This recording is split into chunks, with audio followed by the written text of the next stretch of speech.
सद्बुद्धि, सन्मार्ग और कार्य का संकल्प देना, अडिग रहे विश्वास तुम पर, ऐसा अंतः कर देना, मेरे हृदय में आने में तुम्हें कोई संकोच न हो।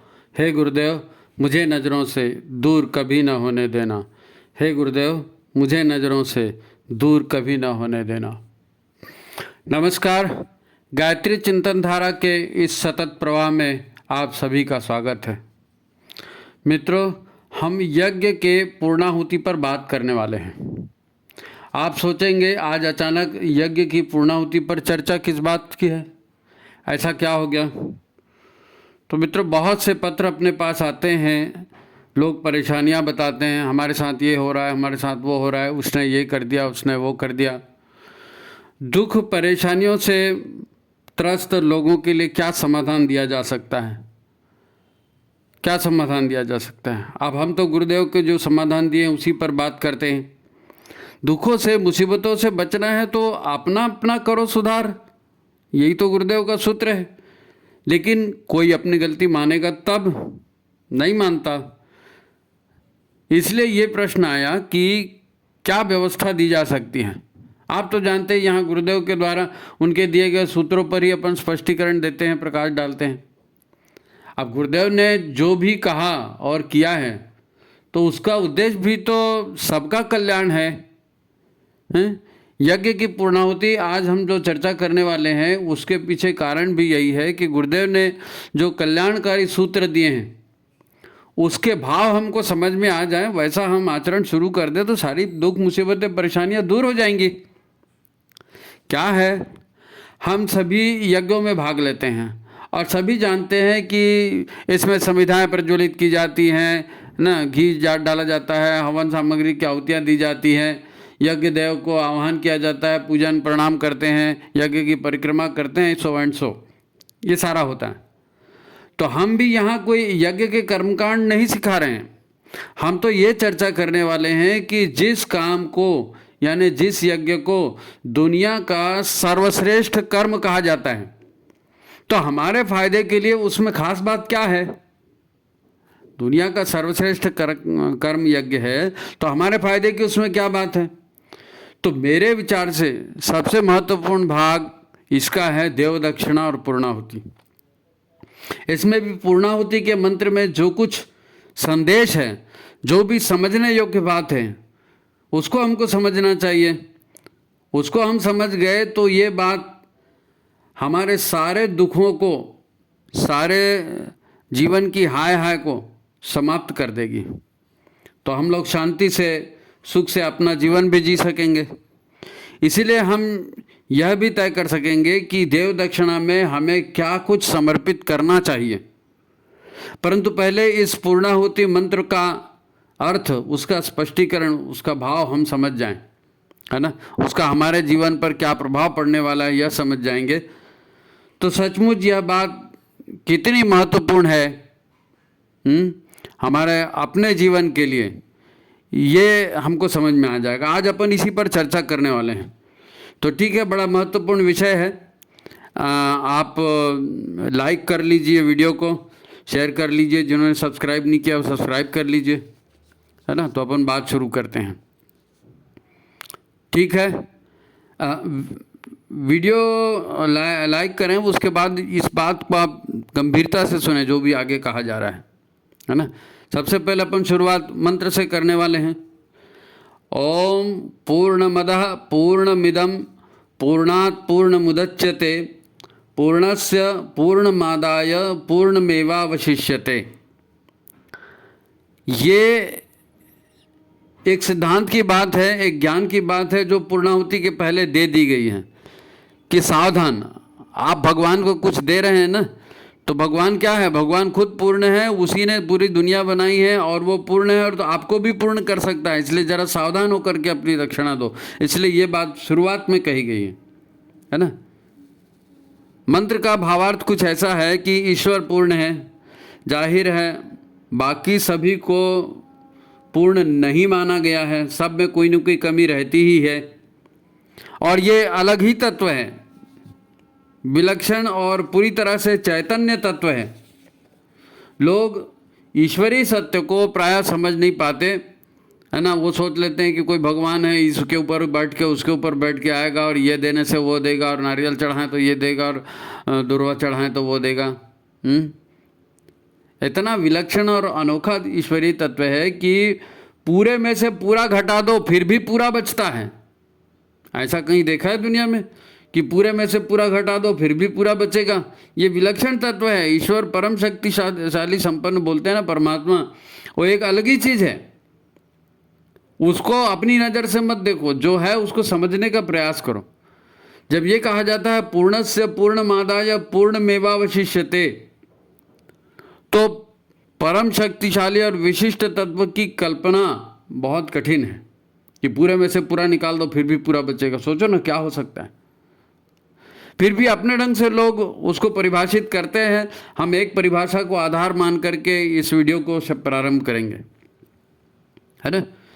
वो परिभाषा ये बताती है कि ईश्वर सर्वव्यापी निर्गुण निराकार चेतन सत्ता है। ये एक विधाता के रूप में काम करती है और संसार के कण कण में व्याप्त है। सर्वव्यापी बोले तो, है नहीं। तो इसी आधार पर अपन आगे चलेंगे कि ईश्वर सर्वव्यापी निर्गुण निराकार चेतन सत्ता है। अब हम तो रहते हैं इस संसार में, इस अति विशाल ब्रह्मांड के धरती नामक ग्रह पर, है नहीं। ऐसे और कई ग्रह हैं, ऐसे और कई ब्रह्मांड हैं। अब पहले तो कुछ था ही नहीं ना, केवल परमात्मा था, केवल ईश्वर था। अब पूरे में से पूरा निकाल दिया, ब्रह्मांड बना ना, ईश्वर पूर्ण है तो पूरे में से पूरा निकल गया। इतने सारे ब्रह्मांड बन गए, इतने सारे लोक परलोक बन गए, फिर भी ईश्वर पूरा का पूरा है, पूरा का पूरा बचा है, पूरे में से पूरा निकल गया। पूर्णात् पूर्णमुदच्यते पूर्णस्य मादाय पूर्णमेवावशिष्यते। तो इतना सब होने के बावजूद भी भगवान पूरा का पूरा ही है, हैं? तो इतने सारे ब्रह्मांड बन जाने पर अभी भी पूरा का पूरा ईश्वर शेष है और ब्रह्मांड के कण कण में भी है। तो जाहिर है कि हमारे तुम्हारा हर प्राणी में परमात्मा है, हर पदार्थ में, हर पदार्थ के कण कण में परमात्मा तत्व विद्यमान है। इसका क्या मतलब है? इसका मतलब है कि संसार दिखता है, यह दृश्य संसार उस परम तत्व का शरीर है, उस परमात्मा का शरीर है। फिर भी वह परमात्मा, फिर भी वो परम तत्व इस शरीर में रहते हुए भी इस शरीर से अलग है। यानी जितने भी ग्रह नक्षत्र नदी पर्वत पशु पक्षी तुम और मैं और जितने भी शरीर जितने भी पिंड हैं, इन सब में परमात्मा है लेकिन इसके बावजूद परमात्मा अलग भी है। परंतु इसी दृश्य शरीर में वो अदृश्य परमात्मा है, हमसे अलग भी है और हमारे अंदर भी है। यहाँ तक तो सबको मालूम है, इतना सब जानते हैं, सब प्रवचन वगैरह में बोलते भी रहते, सुनते भी रहते हैं। एक मुद्दे पर, है ना, ठीक से अध्ययन करेंगे हम, है ना। इस धरती पर कई बार प्रलय हो गई, कई बार महाप्रलय हो गई, है ना। ये धरती के जितने प्राणी हैं, ये जितना बड़ा प्राणी जगत है, ये कई बार नष्ट हो चुका है और कई बार फिर उत्पन्न हो चुका है। फिर भी वो परम तत्व कभी नष्ट नहीं हुआ, परम तत्व कभी नष्ट नहीं हुआ। ठीक है, कई प्रजातियां लुप्त हो गई, कई नई प्रजातियां भी पैदा हो गई होंगी। तो मतलब शरीर नदी पहाड़ आदि बनते रहते हैं, बिगड़ते रहते हैं, परमात्मा तत्व वही का वही रहता है, वो नहीं बदला। ब्रह्मांड बदला, धरती के नक्शे बदल गए, देश इधर उधर हो गए, हमने कई शरीर छोड़े, कई शरीर धारण किए, हैं। हमारी शरीर रचना बदलते रही, हमारा सामर्थ्य बदला, पर हम कहाँ बदले? हमारा जो मूल तत्व है, जो परमात्मा तत्व है, वो कहाँ बदला? हम नहीं बदले। आपको अपनी ये जीवन यात्रा याद है ना? पूरी जीवन यात्रा आपको याद है? कम से कम 4 साल की उम्र से तो आपको याद होगा। जनरली लोगों को 4 साल और उसके ऊपर का याद रहता है। शरीर पैदा होने के 4-5 वर्ष से लेकर के तो अभी तक क्या क्या हुआ आपको मालूम है ना।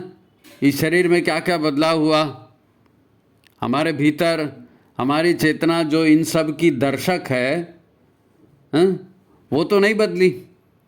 मैं जो इसको बोलते हैं ना, मैं छोटा था, मैं जवान हुआ, मेरी शादी हुई, मेरी पढ़ाई हुई, मेरी नौकरी लगी, तो मैं तो नहीं बदला ना, शरीर बदलते रहा। देखो ये भाषण नहीं है, हम बात कर रहे हैं कि यज्ञ की पूर्णाहुति को सही ढंग से करें, तो इसको समझना भी तो पड़ेगा कि पूर्णाहुति का सही ढंग क्या होना चाहिए। यहाँ सिर्फ आहुति की बात नहीं है, आहुति में हमने अपनी ओर से यज्ञ भगवान को क्या दिया, जो देंगे वो मिलेगा ना। तो यज्ञ भगवान को क्या दिया, घी और हवन सामग्री मुठा मुठा भर डाल देने से पूर्णाहुति हो गई, ठीक है। लेकिन देव दक्षिणा, सही पूर्णाहुति तो देव दक्षिणा की होती ना, उसका क्या हुआ। अगर हम इस परिप्रेक्ष्य में देखें, मैं ये शरीर नहीं हूँ, इस शरीर को तो मैं बचपन से देखते आया हूँ, ये कभी स्वस्थ होता है, कभी बीमार होता है, कभी दुखी होता है, कभी दर्द झेलता है, कभी गुलछर्रे उड़ाता है। हम इसे देखते आए हैं आज तक, 4 साल से अभी तक।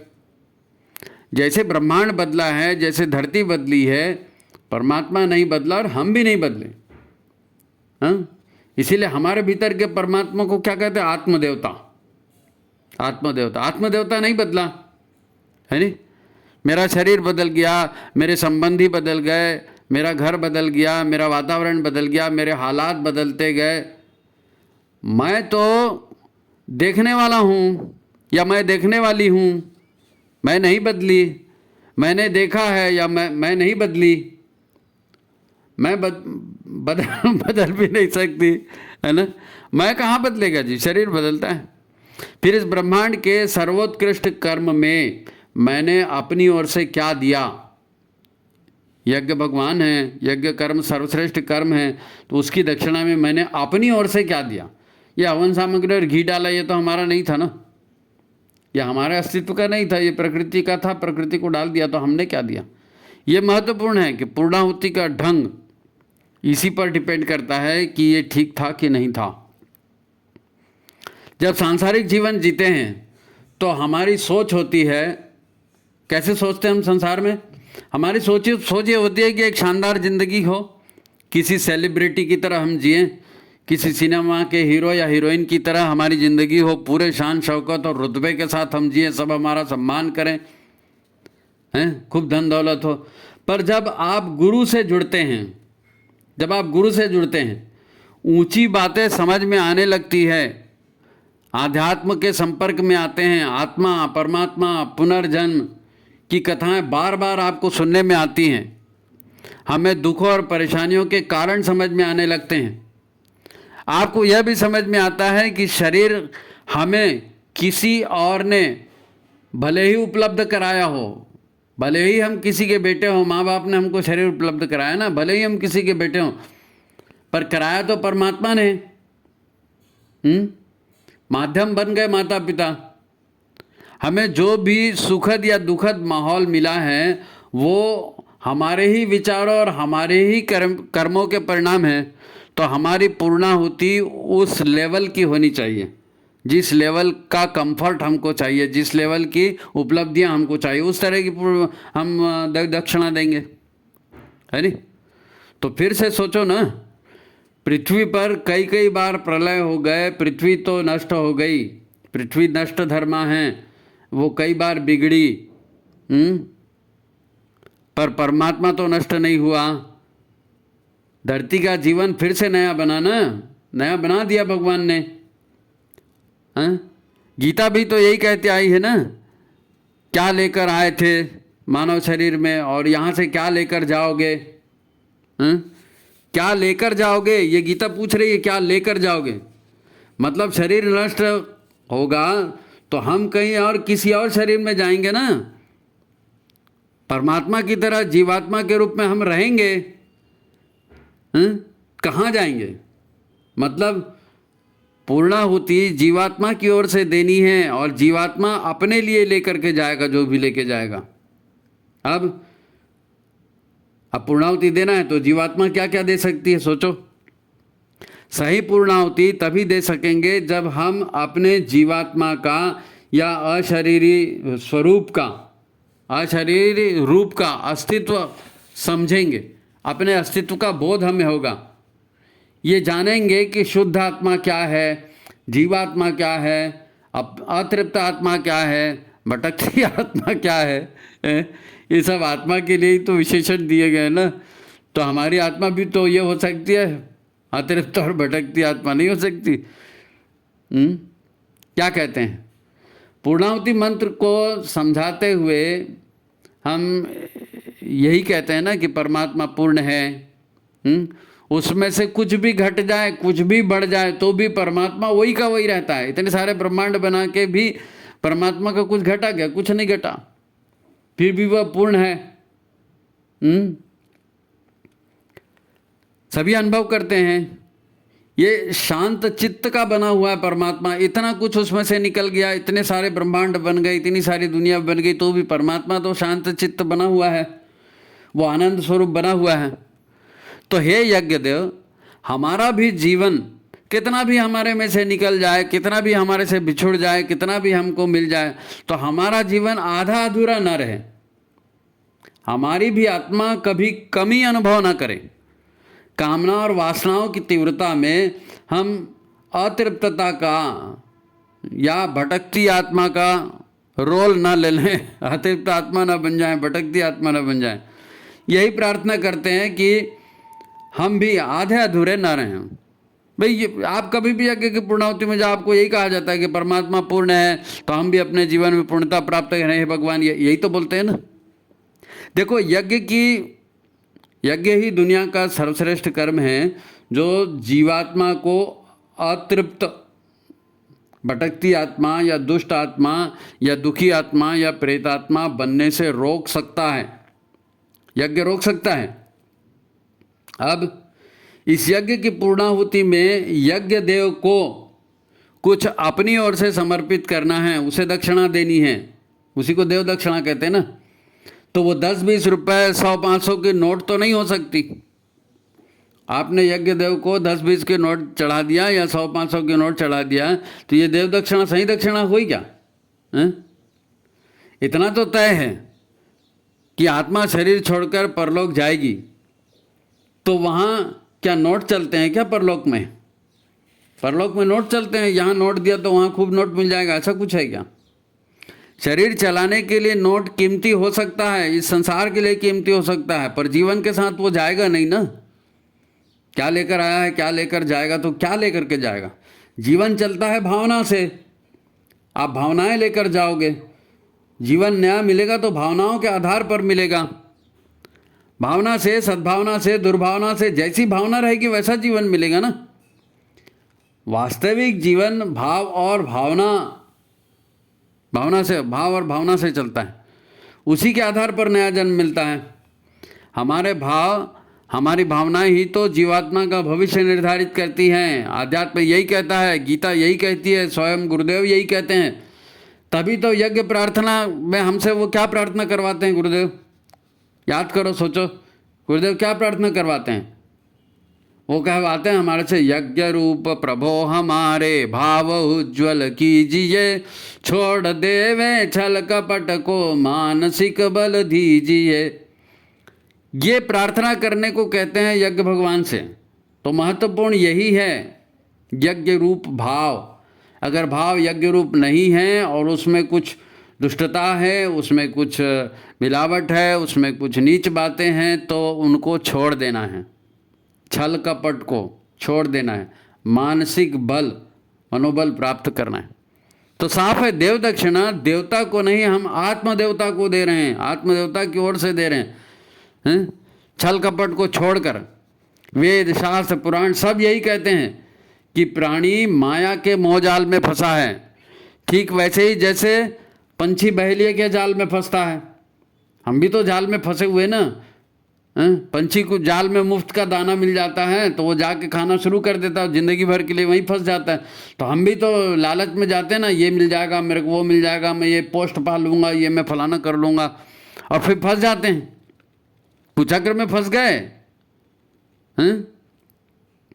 यही तो आत्मदेवता या जीवात्मा को हमें कुछ देना है, तो उसको इन वासनाओं से मुक्त करना है, इन दुर्भावनाओं से मुक्त करना है। वासना और दुर्भावना जितनी भी है, इसको यज्ञ भगवान में भस्म कर देना है, उसको नष्ट कर देना है, वहाँ से शुद्ध पवित्र होकर निकलना है। आधे अधूरा जो जीवन का अनुभव है वो पूर्ण होगा। इसको हटा दे के तो सच्चिदानंद स्वरूप शुद्ध आत्मा बन सकेंगे हम। शुद्ध आत्मा बनने से कौन रोकते हैं? यही कषाय कल्मष रोकते हैं, है नहीं? तो हमें पुण्यात्मा बनना है, हैं? नहीं तो फिर भोगों के लिए जन्म लेना पड़ेगा। जैसी कामनाएं रहेंगी, जैसी वासनाएं रहेंगी, उसी में मोह जाल में पड़े रहेंगे ना। पंछी फंसता है जाल में, तो हम भी तो जाल में फंसते हैं। फिर अलग अलग पशु योनियों में भी जाना पड़ता है, बुरी परिस्थितियों में भी जन्म लेना पड़ता है। तो जाल में नहीं फंसना है। यदि हम गुरुदेव की बातों को स्वीकार करें, यज्ञ की पूर्णाहुति में, देव दक्षिणा में एक अच्छी आदत डालने और एक बुरी आदत छोड़ने का संकल्प लेते हैं,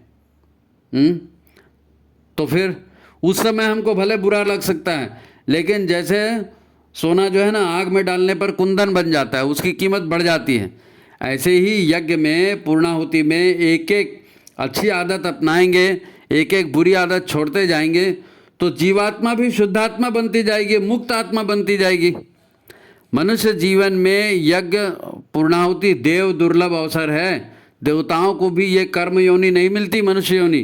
कर्म योनि मिली है, इसी योनि में जो कर्म कर सकते हो कर लो। नोट इकट्ठे करने, बंगले इकट्ठे करने, खेत इकट्ठे करने, गाड़ियाँ इकट्ठी करने, वो सब यहीं जाए छूट जाएगा। उसको तो लेके कहीं जाओगे नहीं, 50 बार बोला जाता है। तो फिर भी हम मोह जाल में फंसते हैं ना। तो इस मोह को ही यज्ञ में आहुति बना के छोड़ना है। क्या लेकर आओगे, क्या लेके जाओगे, बोलना अच्छा है, तकलीफ होती है, लेकिन इसी तकलीफ में जैसे सोना जल के कुंदन बनाए ना, ऐसे हमारा भी जीवन इसी से परिमार्जित होगा। एक क्षण के लिए बुरा लग सकता है, लेकिन बहुत लाभ की चीज़ है ना। यज्ञ में सही ढंग से पूर्णाहुति दे दें, सही ढंग से है ना देव दक्षिणा दे दें, तो जीवन धन्य हो जाएगा। तो फिर कुछ बदलाव होगा। अभी सुन रहे हैं प्रवचन, अभी सबको लगेगा कि हाँ यज्ञ की पूर्णाहुति में ये दे देना चाहिए, लेकिन ये बोलना कहना आसान है, बोलना कहना आसान है ना। समझना समझाना कई बार होते रहा जिंदगी में, क्या समझ में आया, कुछ आया? जीवन तो वैसे ही चल रहा है ना। पर आपको जागृत जीवन है ना जीने का अभ्यास करना पड़ेगा। जागृत जीवन, आप भी अच्छी बातें सुनोगे और आप दूसरे को अच्छी बातें सुना दोगे, इससे आपके जीवन में फर्क थोड़ी पड़ेगा। आपको जागृत होकर अपने जीवन का अभ्यास करना पड़ेगा और देखना पड़ेगा कि प्रैक्टिकल प्रॉब्लम हमारे लाइफ में कहाँ कहाँ आते हैं और हमारा दिमाग कहाँ कहाँ खराब होता है। पहली बात तो हमें अपनी गलती दिखती नहीं। दूसरी बात, हमें अपनी अच्छाई बढ़ाने से कोई लाभ नहीं दिखता। गलतियाँ दिखती नहीं है और अच्छाई बढ़ाने से क्या होगा ये लगता है। तब हमें अपने होने वाले लाभों पर फिर से विचार करना पड़ेगा, गंभीरता से विचार करना पड़ेगा। ये गुरुदेव का संदेश आया है, इस पर गंभीरता से चिंतन करिए। हमें ये बात दिल में बिठानी होगी कि हम एक ईश्वरीय व्यवस्था में जी रहे हैं। हम एक ईश्वरीय व्यवस्था में जी रहे हैं, है ना। तो ईश्वरीय व्यवस्था में यहाँ सब मेरी मर्जी के से नहीं होगा, मेरी मर्जी से परिणाम नहीं निकलने वाले। आप अपने ढंग से काम भले करते रहिए, परिणाम तो ईश्वरीय व्यवस्था के अनुसार ही मिलेंगे ना, मेरी व्यवस्था से नहीं मिलेंगे। और ये ईश्वरीय व्यवस्था, विधि का विधान, ये विधि का विधान इतना कठोर और अपरिवर्तनीय है, न्यायकारी है कि स्वयं भगवान भी अवतार लेते हैं ना तो उनको भी कर्मफल भोगना पड़ता है नहीं। तो हमारी औकात क्या है?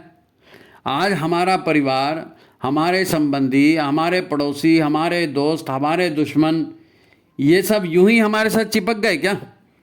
जिनसे हमको तकलीफ मिल रही है, जिनसे हमको परेशानी हो रही है, ये यूं ही चिपक गए क्या? नहीं नहीं नहीं, ये कोई यूं ही नहीं चिपके। ये सब रिलेशन जुड़े हुए हैं पिछले। कोई आया आपके पास छीनने के लिए आया है और कोई आपको देने के लिए आया है। जो छीनने के लिए आता है तो आप परेशान होते हो, कोर्टबाजी करते हो, मारपीट करते हो, तो उससे तो कुछ होने वाला है नहीं, विधि के विधान से मिल रहा है। हमारे मन के कुविचार, मिथ्या मान्यताएं, भ्रष्ट आदतें, इन्हीं के कारण हम तरह तरह के कर्म करते हैं और उसमें फंसते जाते हैं। आज ये जितने रोग हो रहे हैं, बीमारियां हो रहे हैं, इनकी शुरुआत कहाँ से हो रही है? आप में ऊर्जा कम हो जाती है, मनोविकार बढ़ जाते हैं तो रोगों को बढ़ना शुरू हो जाता है। रोग हम अपने भीतर खुद उत्पन्न करते हैं। ये ऑटोमेटिक प्रक्रिया है। मनोविकार, मिथ्या मान्यताएं, मिथ्या धारणाएं हैं, यही तो रोग और शोक और पतंग का कारण बनती हैं। धन, समय, सुख, चैन, ये सब इन्हीं से बर्बाद होता है। हम सोचते कुछ हैं और वो सोचते हैं कि इसका रिजल्ट अच्छा निकलेगा। रिजल्ट मेरे सोचने से नहीं निकलेगा, विधि के विधान से निकलेगा, न्याय से निकलेगा, सत्य से निकलेगा। लोक परलोक सबका सत्यानाश हम इसी छोटे छोटे मोह में पढ़ करके और कर देते हैं। हम कहते हैं कि हम मेहनत करेंगे, हम अपनी तकदीर खुद बनाएंगे, पर क्या आपके अपने प्रयासों से वैसे परिणाम मिलेंगे? नहीं, परिणाम ईश्वरीय व्यवस्था से मिलते हैं। आप प्रयत्न कर रहे हो, ठीक है, लेकिन उसके लिए फिर गुरु का अनुशासन, ईश्वर का अनुशासन चाहिए, तो सत्कर्म होंगे तो अच्छे परिणाम मिलेंगे। अपने मन से कुछ भी करेंगे, सोचेंगे अच्छा हो जाए, तो नहीं होगा। तो फिर यही होता है और लोग भुगतते हैं। जानते हैं ऐसा क्यों होता है? क्योंकि हम केवल तात्कालिक लाभ को देखते हैं, अभी मेरा क्या फायदा है। हम समाज में लोग क्या कर रहे हैं उसको देखते हैं, समाज को देखते हैं ना। रिश्तेदार हमारे क्या कर रहे हैं, टीवी में क्या आ रहा है, अखबार में क्या आ रहा है, आजकल क्या चल रहा है, उसी के आधार पर जीवन के सारे काम करते हैं। विधि के विधान को, ईश्वर के कानून को ध्यान में रखकर काम करते हैं क्या? मैंने सोचा तो फिर ये मैंने सोचा मतलब यही सत्य, परम सत्य हो गया। अरे भैया, तुम खुद सही सोच रहे हो क्या? तुम दूसरी आवेग में, दूसरे नशे में, दूसरी भावनाओं में कुछ भी सोच लोगे और सोचोगे कि मैं सत्य हूं, ऐसा नहीं होता। आपका मन आपको गलत जानकारियां दे रहा है। मन तो वही करने को बोलता है जो मन को सुखद लगता है, आरामदेह लगता है, इंद्रियों को सुख देने वाला लगता है। मन तो चाहते रहता है कि हम कुछ ऐसा काम करें कि लोग हमारी तारीफ करें, लोग हमारी तरफ आकृष्ट हों। परंतु होता क्या है? जो ईश्वरीय नियमानुसार होता है, सत्य पर आधारित होता है, देर सबेर उसी के परिणाम आपको मिलते हैं। यदि हमारी सोच और हमारे काम की दशा ऐसी नहीं है तो परिणाम देर सबेर भले आए, लेकिन उल्टे ही आएंगे। उल्टे ही आएंगे।